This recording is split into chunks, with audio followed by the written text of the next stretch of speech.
ինչ ես կարծում Հայաստանում ինչքան կա դրա պահանջարկը։ Այսօրվա գործող բիզնես կենտրոնները ինչքանով են ծածկում այդ պահանջարկը եւ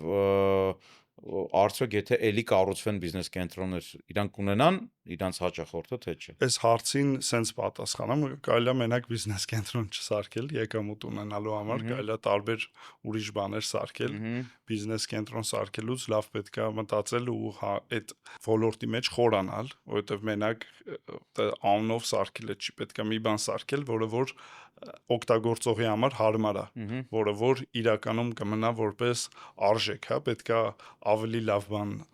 փորձել սարքել, քան դալանն է, ենթադրենք, որպեսզի լինի էական արդյունք, հա, ու մենք ինչ որ մակարդակի վրա չմնանք միշտ էլի, հա, այսինքն ենթադրում։ Լավ, սենց հարցը սուրի ձև տամ։ Ես ունեմ փող $5 միլիոն։ Կարամ գամ քեզ դիմեմ, ասեմ մի հատ նայեք հաշվեք քաղաքում ինչ հող կա, այդ հողի վրա ինչ սարքենք, որ ես ամիսը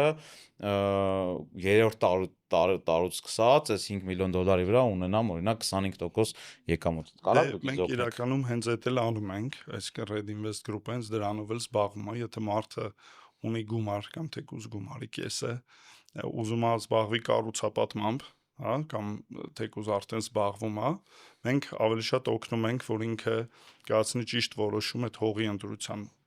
հարցում, այդ հողի վրա ինչ կառուցի, հա, ինչքան կառուցի, ու բնականաբար մարքեթինգը, վաճառքը, հետ վաճառքային սպասարկումը, այս ամբողջ կտորը, այո, մենք հենց դրանով էլ զբաղվում ենք։ Նախագծից մինչև վաճառք անում եք։ Այո, A-ից Z այդ process-ը տանում ենք։